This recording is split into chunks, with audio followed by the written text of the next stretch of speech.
Muito bom dia, pessoal! Vamos ao nosso panorama matinal. Vamos começar aí falando sobre as commodities no dia de hoje. Commodities aí que estão aparentemente num movimento de realização das fortes altas que tiveram ontem. Então a gente viu a soja subindo extremamente bem, farelo também subindo. O único ponto do complexo da soja que havia pesado e mesmo assim foi surpreendente foi o óleo de soja. O óleo de soja, a partir aí de uma fala do EPA, basicamente o órgão lá nos Estados Unidos que regula a parte dos mandatórios de utilização de biodiesel na composição dos combustíveis, trouxe aí uma redução abaixo do que já havia comentado, né? Isso acabou frustrando o mercado e a gente viu o óleo de soja batendo a mínima possível do dia, né? Basicamente aí atingindo o limite de baixa. E hoje a gente vê o óleo de soja novamente caindo mais 4%, continuando a repercutir essa questão aí de diminuição de mandatórios. Se você diminuir os mandatórios, diminui a necessidade de esmagamento para esse fim, né? Para a utilização do óleo. Então, complexo, né? Complexo isso daí porque como é que fica? Como é que fica essa questão? Para onde que vai a produção, né? Enfim, vamos ver, mas aparentemente o mercado aí tá bem baixista com essa questão da diminuição dos mandatórios no biodiesel. E o que eu comentei que ontem foi meio fora da curva é que quando a gente vê um óleo tão baixo, assim, atingindo o limite de baixa, e a gente vê a soja, o grão subindo tanto, é estranho, né? Porque não casa as condições. Hoje a gente já vê algo mais congruente aí, com o óleo caindo. Basicamente hoje todo o complexo está caindo, né? Mas com uma queda tão expressiva do óleo e a soja fazendo uma alta tão expressiva, ficou muito descolado essa relação entre as commodities aí, né? Enfim, hoje a gente vê uma realização. É, é uma realização até que um pouco forte, né? Se for ver, uma queda de 1,77 aí para o milho, uma queda de 1,57 para a soja, mais uma queda de 1,2 para o farelo de soja, e como eu disse, o óleo aí liderando a queda, né? Caindo 4% no momento. E também temos o trigo aí caindo 0,53%.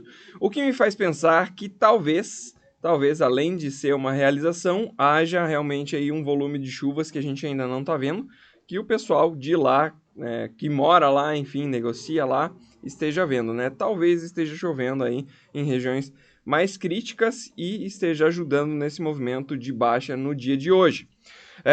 O vídeo, inclusive, hoje saiu um pouco mais tarde para a gente acompanhar juntos aqui a atualização do monitor de secas lá nos Estados Unidos. Acabou de sair, tá quentinho. E a gente vê que nessa semana, do lado esquerdo, a gente teve novamente uma piora nas condições hídricas aí do solo, né? Se a gente pega aqui, teve até agora na Dakota do Sul, piorou um pouquinho, a gente tem Minnesota piorando também, Illinois, basicamente piorou em todos os estados, né? E lembrando que o fino mesmo é essa região aqui ao redor dos Grandes Lagos, né? Onde a gente tem o Corn Belt, que é as regiões aí que são mais impactantes na produtividade nacional. Lá ainda não está vermelho, né? Não está com condições extremamente secas, mas já vai aumentando as áreas e a intensidade da seca nesses locais também, né? A gente pode perceber aqui ao lado sudoeste dos lagos aqui também mais seco, né? Enfim, o monitor ele realmente era esperado essa piora devido aí às condições também que a gente viu da lavoura na terça-feira, né? Que pioraram e pioraram também visualmente, né? E era esperado que realmente viesse um mapa piorzinho. Porém, como eu comentei agora há pouco, talvez essa queda aí esteja trazendo já alguma chuva aqui. A gente, nesse exato momento, ainda não está vendo, né? Falando um pouco de bolsa, a gente tem China fechada, né, em feriado. O povo lá gosta de um feriado e são feriados longos, né? Então, só semana que vem, só segunda-feira de novo para voltar aí a negociar a parte de China. Hoje a gente vê Japão, que fechou em queda de 0,92%. Temos Coreia do Sul subindo 0,43%. A Austrália fechou com queda de 1,63%. Fica também meio perdida, né? Sem o seu principal parceiro comercial. E Taiwan aí subindo 0,1%. Pouquíssimo, né? Que também está fechado, inclusive. Para a parte dos Estados Unidos, ontem a gente teve lá as bolsas pesando. Basicamente hoje todo não, 50% aí do capital investido lá nos Estados Unidos, ele está aglutinado em cima das ações de tecnologia, principalmente aí Apple, Google, Facebook, Meta no caso hoje, né, Tesla, enfim, essas empresas de tecnologia têm a maior parte do capital investido concentrado nelas. E ontem o Powell deu um discurso, acabou deixando o mercado meio com o pé atrás, assim, quanto à questão de taxa de juros. Aparentemente, ainda não está bem controlada a questão de inflação lá e deve sim ver novos aumentos aí na taxa de juros para as próximas reuniões. E isso impacta muito a parte de empresas de tecnologia porque elas demandam muito crédito barato. Por quê? Porque elas se alavancam ao extremo, ou seja, elas precisam de muito crédito para rodar suas operações. E conforme o crédito vai ficando mais caro, vai ficando mais inviável, né? Então, a gente vê aí um desconto em cima dessas ações. Ontem mesmo a gente viu o Tesla caindo cerca de 5%, o Google caindo na casa de 2%. Enfim, o mercado sentiu bem essa fala.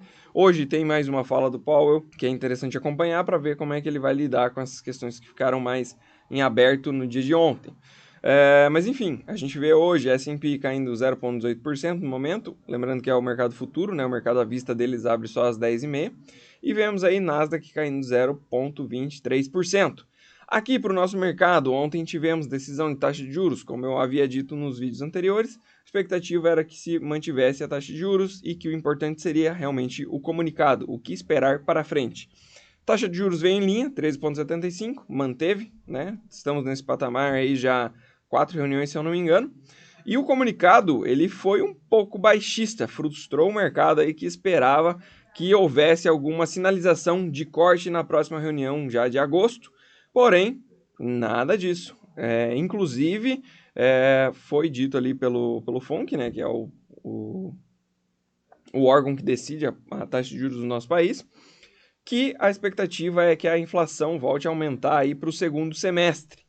E isso faz com que passe a ideia de que vai demorar um pouco ainda para fazer esses cortes. Pelo menos é essa impressão que se passou ali nesse comunicado. Então o mercado aí naturalmente acaba se frustrando, né? Porque é uma notícia mais baixista, pensando naquela questão de que quando corta a taxa de juros há uma migração para a parte de renda variável, porque a renda fixa deixa de ser tão interessante quanto estava e às vezes compensa realmente fazer essa migração aí para a bolsa de valores. Não à toa a gente vê aí o nosso índice futuro caindo no momento 0,75%. Na parte de dólar, temos um dólar bem tímido hoje, basicamente no 0 a 0 aí contra as principais moedas do mundo, e um dólar mais forte contra moedas de países emergentes. Aqui no Brasil, a gente vê uma continuação nesse movimento de queda, o que pode parecer pouco natural para a maioria das pessoas, porque há uma relação quando bolsa sobe, dólar cai e vice-versa, né?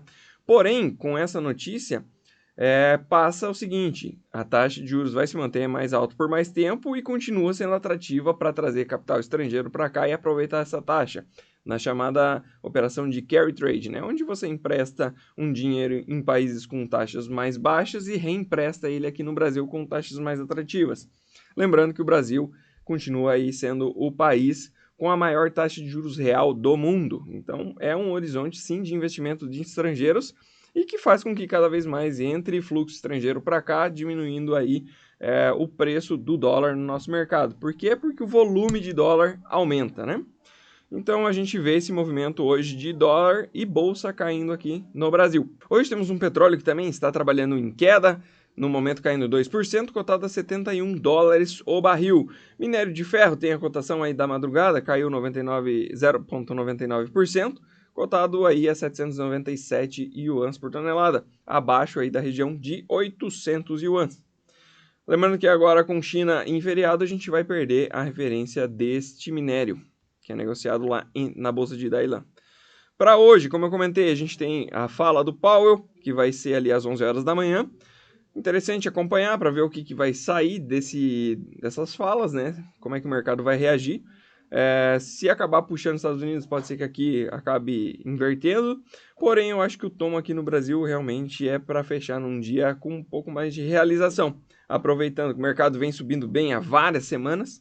E essa notícia aí do Copom, ela acaba tendo um peso mais negativo. Então, pode ser que seja o que o mercado estava esperando para dar uma realizada aí nos lucros obtidos nas últimas semanas, né? Porém, né, vamos acompanhando. Fora isso, não temos mais nada de interessante para o dia de hoje.